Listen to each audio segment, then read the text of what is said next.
Hello friends, I am Kaustubh. Today we'll be discussing Economic Survey 2021, Vol-1, Chapter 4. It is an interesting chapter. It is titled Inequality and Growth, Conflict or Convergence.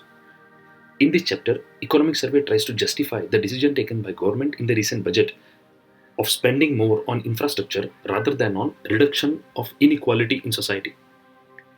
The survey speaks about important concept of poverty and tries to say that at this juncture it is important for the country to spend more on economic growth rather than redistribution of income, that is reducing inequality. Before I move ahead, let me request you to subscribe to this channel, like, comment and share this video once you are done watching it. Now, let us look at the basic points made in this survey. What I've done is, I've just made a gist so that it is easy for you to understand the complicated concepts given in the economic survey. Now the chapter is about three things. It's an interplay of economic growth, inequality and poverty. On the face of it, we understand that when economic growth increases, the growth translates into greater prosperity for the society.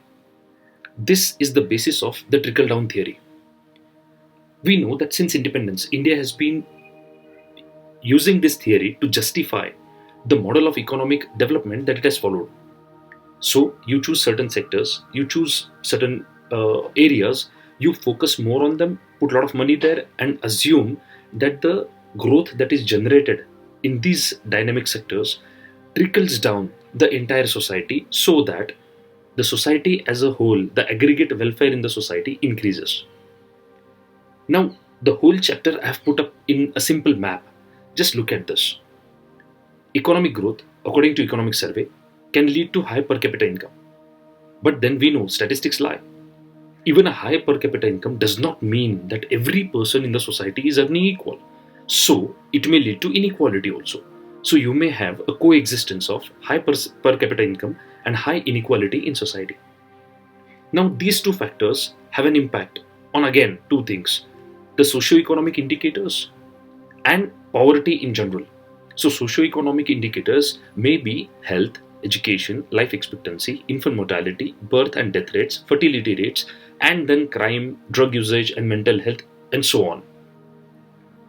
Poverty can be understood as absolute poverty and relative poverty.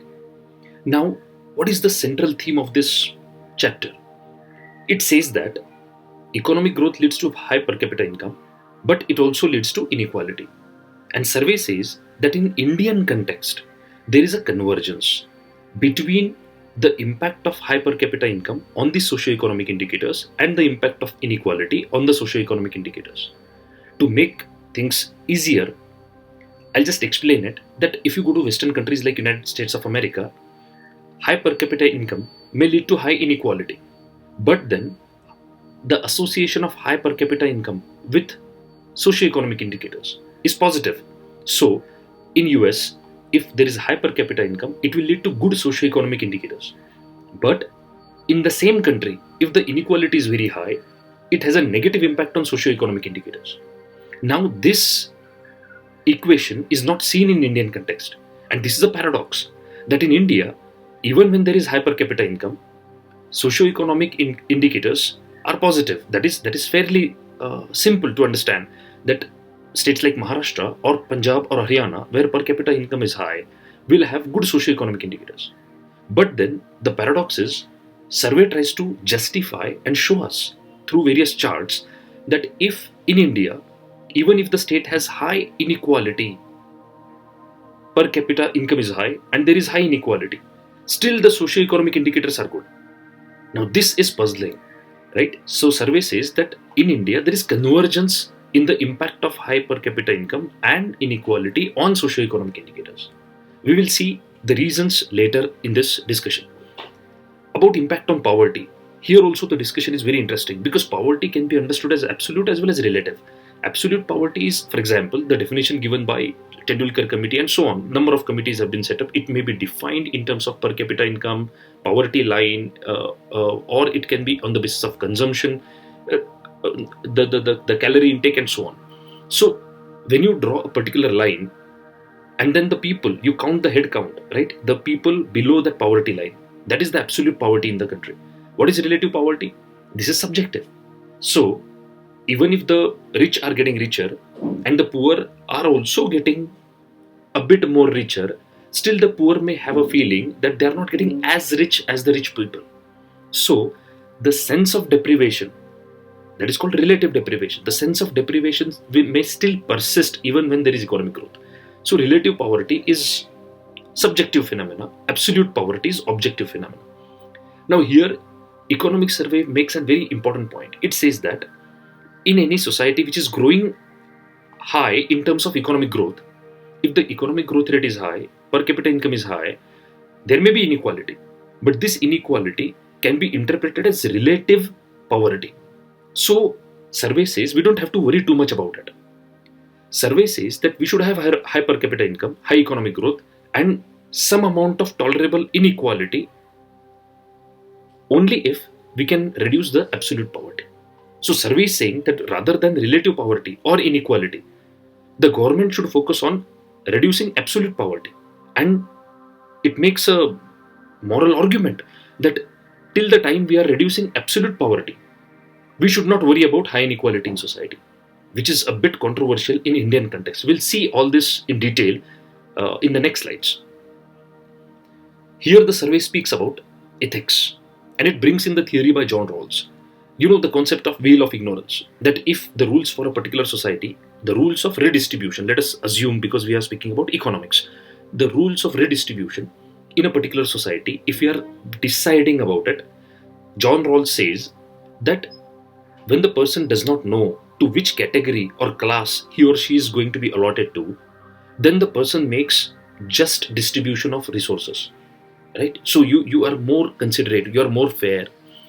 But then economic survey gives a number of research papers and references to tell us that this is not applicable in reality. Economic survey says that research has proved that people tend to be not completely fair. So people's decision on how redistribution should occur in society is based upon where they are, their station in life. So where they are. So if you belong to a high income group, you will not prefer too much redistribution. That is logical. If you belong to a very poor strata, then you will want the society to focus on redistribution. So survey is saying that rather than going by John Rawls' concept of a perfect society where there is fairness, justice and complete redistribution, survey says we should focus on a type of society where some amount of inequality would always be present and it needs to be tolerated as long as economic growth is delivering reduction in absolute poverty. That's the best way I could sum it. So, survey says there is always a conflict between economic growth and inequality, and then it says that there is difference between advanced economies and India, which I just explained. Why is this difference? Let us see. Now, this is a picture of migrants. Right? In the post-COVID lockdown, we saw that the migrants, the disowned people, the second largest involuntary movement in India after partition was visible. And this was failure on part of state and administration. So, high inequality in advanced economies. So, what explains the impact of inequality, negative impact of inequality on socio-economic indicators in advanced economies? And in India, as survey says, this relation does not exist. Even if there is inequality, socio-economic indicators are good. So what explains this paradox? In my opinion, it is the high inequality in advanced economies. So if you see the research by Thomas Piketty, it shows that inequality is highest in societies like United States of America. So in Western countries, inequality is very high as compared to Indian inequality. So if that is the reason, then you may see that when there is inequality in America, it may lead to low socioeconomic indicators, and that may not be the complete case in India. Second, the cost of quality services. So in US, if you see healthcare, the quality of healthcare is very good, but the cost is also very high. So if there is inequality, a poor person may not go to hospital or may not afford to go to hospital. So the socioeconomic indicator will go down. But in case of India, there are government hospitals, healthcare may be available even in private sector or NGO sector, a bit cheaper. But the point is the quality of healthcare. This same economic survey, if you read the chapter on health that's given further, survey accepts that people in India do not suffer because they do not go to hospital. Rather, survey accepts that more people die because they go to Indian hospitals.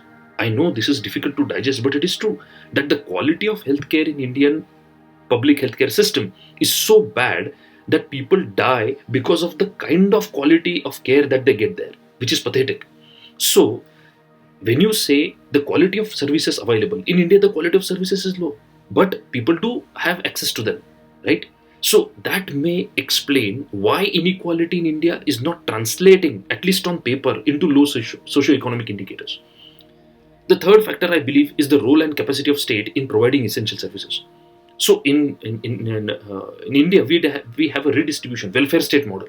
So here, the kind of social expenditure with all its leakages and drawbacks, we are able to give people certain things which may be absent. The kind of social welfare model may be absent in the Western economies. Next, high awareness among people. Now, this is a huge problem in India. Demand for services is low. People are not very much aware about the kind of quality of life they should live. They accept everything. Look at here, right? Without protesting, silently, these people are sleeping, right?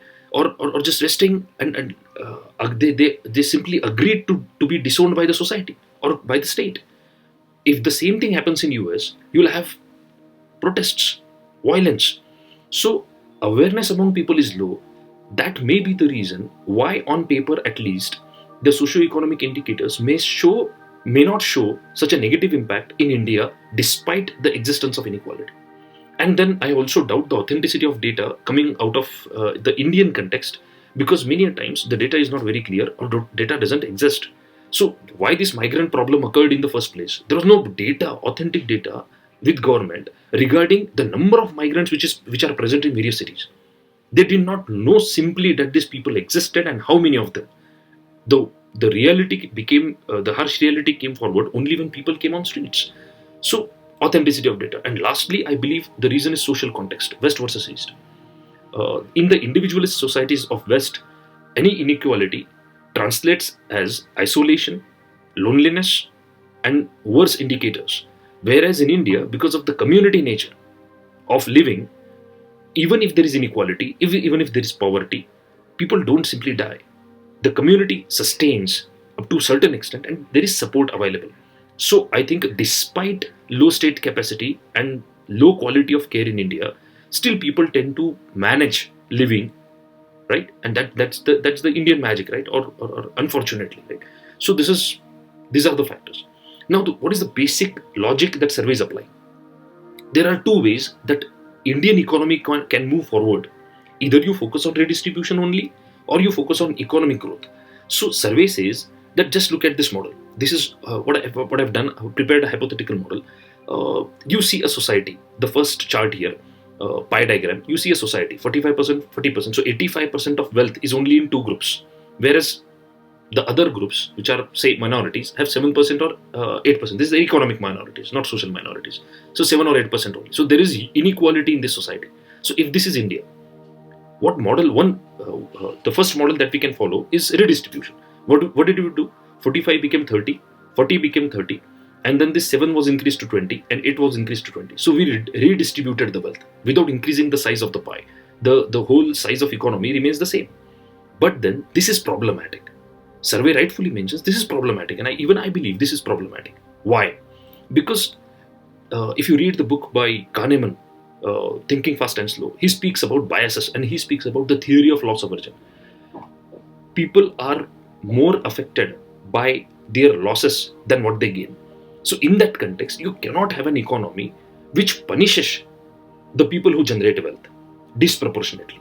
So if you are just focusing on redistribution, you will lead to disincentivizing and demotivating the people who produce wealth. It will reduce efficiency in the economy, and it will make the economy unproductive. And this is not ethical. I mean, this is the dilemma that we have in ethics, right? Is it good that you only punish people who are producing, and the people who are not that productive or efficient, they are taken care of just by cross subsidization? So how much of it is correct? Where do you draw the line? And how much do you charge the taxes to the people who are rich? So this is central. The central theme comes on ethics and the concept of fairness. The second model is this one. This is what the survey supports: expanding the pie. So focus on economic growth rather than just redistribution. So look at the numbers carefully: 40%, 35%, 15 and 10. This is inequality. But then what we have done? 40 became 45.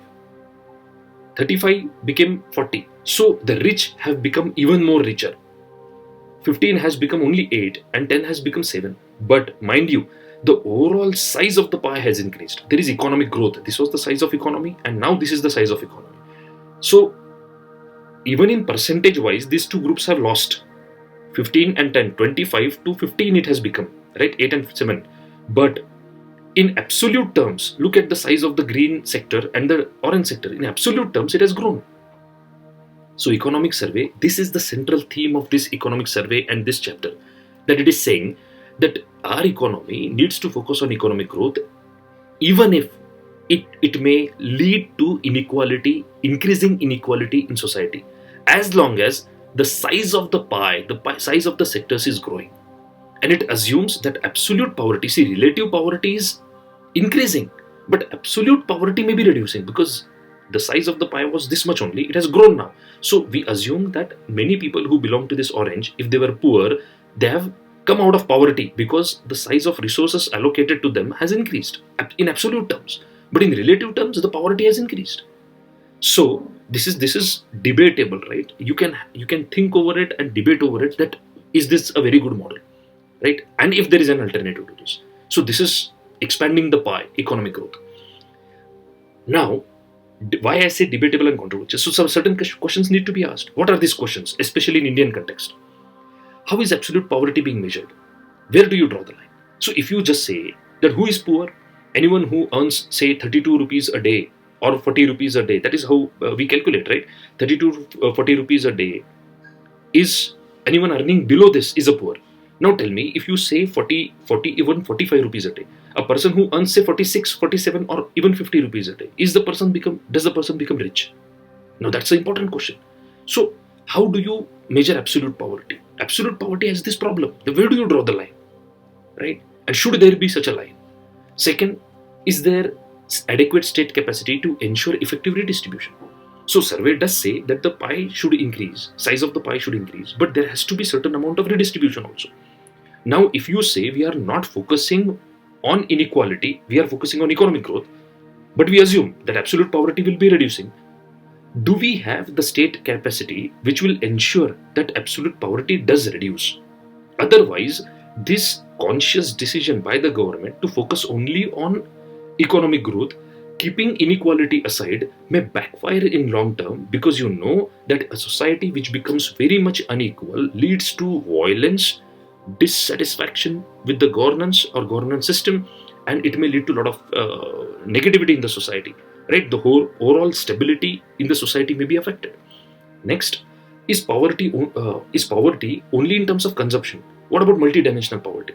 Because here, if you measure poverty only in terms of numbers, that is okay in this discussion. But if I say poverty is also lack of clean environment, it is also about the kind of healthcare you receive, the kind of education that your kids have, it's about life expectancy, it's about various health indicators, it's about reduction in crimes, good mental health, and so on. So if you define poverty in multidimensional terms, the MPI, multidimensional poverty index, which was given by Oxford, if you follow that,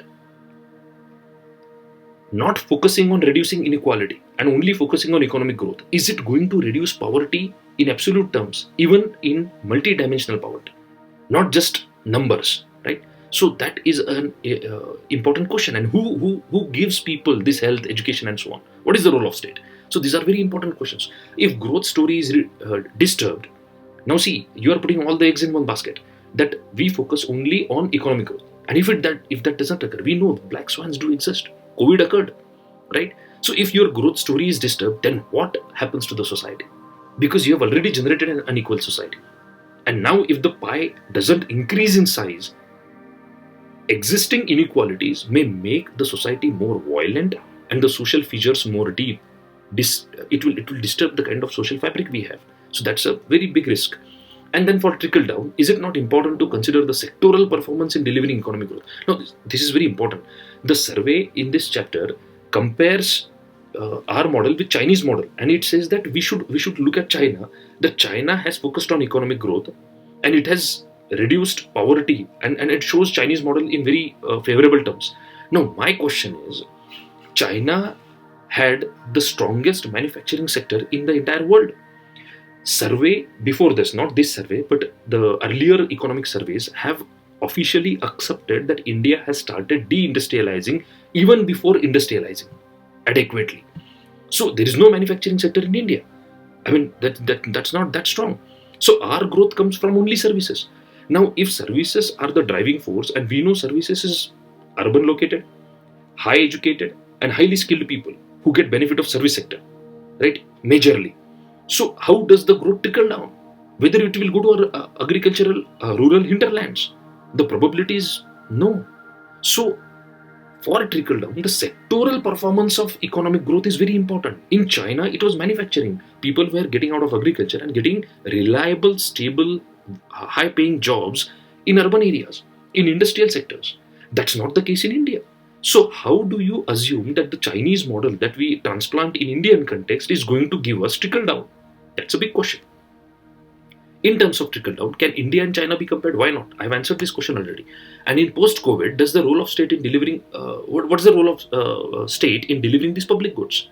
So that's what I'm asking. That when you focus on economic growth, without actually focusing on reducing inequality, you reduce the social sector expenditures, then who delivers these other indicators or dimensions of multi-dimensional poverty, like health, education, clean environment? Who should people approach?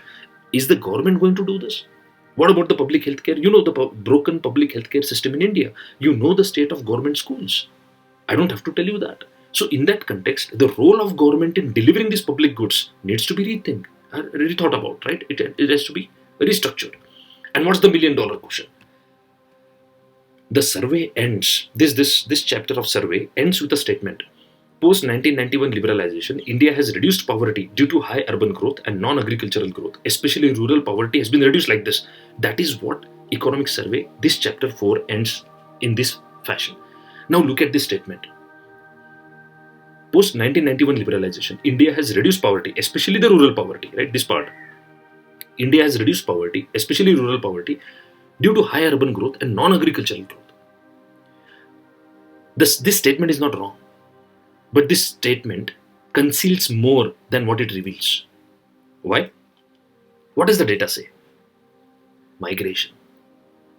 The survey says that India has reduced rural poverty and urban poverty has increased after 1991.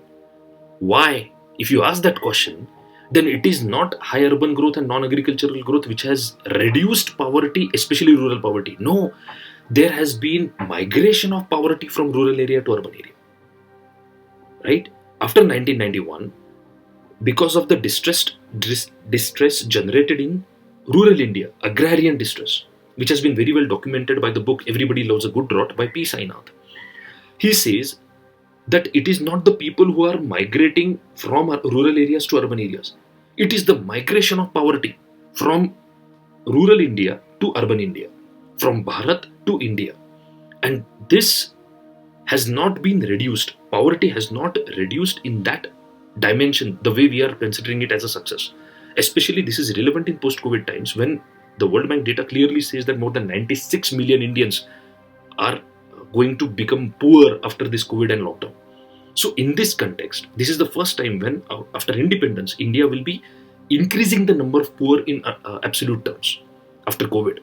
So in this context, we have to understand that unless we have high-paying jobs, unless we have stable employment opportunities in the society, it is difficult for us to assume that growth will deliver less inequality or growth will deliver reduction in absolute poverty. Right? So economic growth is the way forward, but it is just a means to an end. My point is, apart from invisible hand of market, that is needed. See, I'm not against economic growth. Rather, I'm saying that yes, survey is absolutely right that the size of the pie should be increased. Economic growth should be target, because even for redistribution, you need resources which will come only when your economy grows. That's true. But invisible hand of market has to be with visible hand of government, which should take care of social sector expenditure, which should take care of public goods like health, education, and good quality of life, the basic amenities of people, not only urban poor but also rural poor. So invisible hand of market plus visible hand of government is the way forward. That's all from my side. In chapter 4, I'll be coming up with next chapter very soon. I hope you have enjoyed the discussion. Thank you.